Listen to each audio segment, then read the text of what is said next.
બાળ દોસ્તો, હવે આપણે પાઠને સમજીએ. એ છોકરાઓ, ચાલો આજે હું તમને સુંદર મજાની વાર્તા કહીશ. એક શેઠ હતા. એમનું નામ હતું ધનપાલ શેઠ. એમનું નામ દૂર દૂર સુધી જાણીતું હતું. દૂર દેશાવર સાથે એમનો વેપાર ચાલતો હતો. એમને આંગણે લક્ષ્મીની છોડો ઉછળતી હતી. ઘરમાં ખર્ચતા ખૂટે નહીં તેટલું ધન હતું. આમ છતાં શેઠ ગણતરીવાળા હતા. એ સમજતા હતા કે ઘરની રાણી આવડતવાળી ન હોય તો અઢળક ધન પણ ખૂટી જાય. શેઠને 4 દીકરા હતા. દીકરાઓની 4 વહુઓ હતી.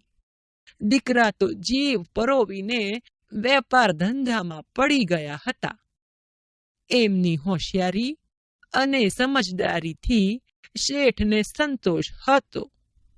પણ દીકરાઓની વહુઓ ચાલાક અને ઘર રખું છે કે નહીં એ જાણવાની શેઠને ઈચ્છા થઈ. એમનું પારખું કરવા માટે શેઠે એક યુક્તિ વિચારી કાઢી. એક દિવસ શેઠે 4 વહુઓને બોલાવીને કહ્યું, બેટા, હું આજે તમને દરેકને ડાંગરના આ 5-5 દાણા આપું છું. કોઈક વાર એ દાણા હું તમારી પાસેથી પાછા માંગીશ, માટે એ દાણા જતન કરીને સાચવી રાખજો.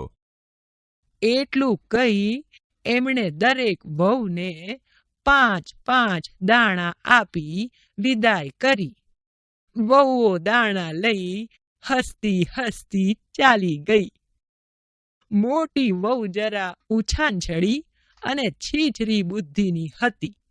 એને થયું, ડોસાએ કેવા ઝીણા જીવના છે, આપી આપીને ડાંગરના 5 દાણા. એમ વિચારી દાણા બારી બહાર ફેંકી દઈ એ નિરાતે સૂઈ ગઈ. સસરાજીની વાતનો મર્મ એ સમજી શકી નહીં. બીજા છોકરાની વહુ જરાક લાગણીવાળી પણ લેરી હતી. એને થયું, સસરાજીએ ભલે 5 દાણા આપ્યા, એ તો એની પ્રસાદી ગણાય. એને મામૂલી ચીજ ગણી ફેંકી ન દેવાય. પાછા માગશે ત્યારે જોયું જશે.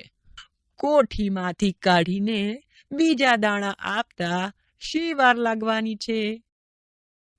એવો વિચાર કરતી દાણા ફોલી કણ ખાઈ ગઈ.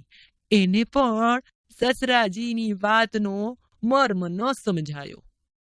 ત્રીજા છોકરાની વહુ જરા ઝીણા સ્વભાવની હતી. એણે વિચાર્યું, સસરાજીએ આપેલા 5 દાણા દાબડીમાં મૂકીને સાચવી રાખવા અને માગે ત્યારે દાબડી ખોલીને કાઢી આપવા. એમાં કઈ મોટી વાત નથી. એમ વિચાર કરી એણે એ દાણાને દાબડીમાં મૂકી સંઘરી રાખ્યા. ત્રીજી વહુ પણ શેઠની વાતનો મર્મ સમજી શકી નહીં. સૌથી નાના દીકરાની વહુ ચતુર અને સમજુ હતી. એને થયું, સસરાજીની વાતમાં કંઈક ઊંડો મર્મ હોવો જોઈએ. આ દાણા સંઘરી રાખવા એ વાત તો સાચી, પણ સંઘરેલા દાણા વખત જતા બગડી જાય. એના કરતા એ દાણા ખેતરમાં વવરાવી દઉં તો કેવું? કણમાંથી મણ થતા અનાજને કેટલી વાર, અને સસરાજીને પણ એ જરૂર ગમી જશે. આમ વિચાર કરી એણે આ 5 દાણા પોતાના પિયરમાં મોકલાવીને વવરાવ્યા. 1 સાલ ગઈ, બીજી સાલ ગઈ, પાકતો ગયો ને વહુ એને ફરી ફરી વવરાવતી ગઈ. આ રીતે પેલા દાણા વધતા જ ચાલ્યા. પેલી 3 મોટી વહુઓ તો આ દાણાની વાત પણ ભૂલી ગઈ. પણ ચોથી વહુને તો આ વાત હર હંમેશ યાદ રહેતી. પછી એક દિવસ શેઠે ચારે વહુઓને બોલાવીને કહ્યું, વહુ બેટા, ડાંગરના પેલા 5 દાણા પાછા આપો. એ દાણા તો તે દહાડે જ પૂરા થઈ ગયા. હવે એ દાણા ક્યાંથી લાવીએ? કહો તો કોઠીમાંથી 5-5 દાણા લઈ આવીએ. સસરાજી, મેં એ દાણા બરાબર સાચવી રાખ્યા છે. થોભો, હું દાબડી લઈ આવું. એમ કહી એ ઘરમાં ગઈ અને દાબડીમાંથી કાઢી એણે 5 દાણા સસરાજીના હાથમાં મૂક્યા.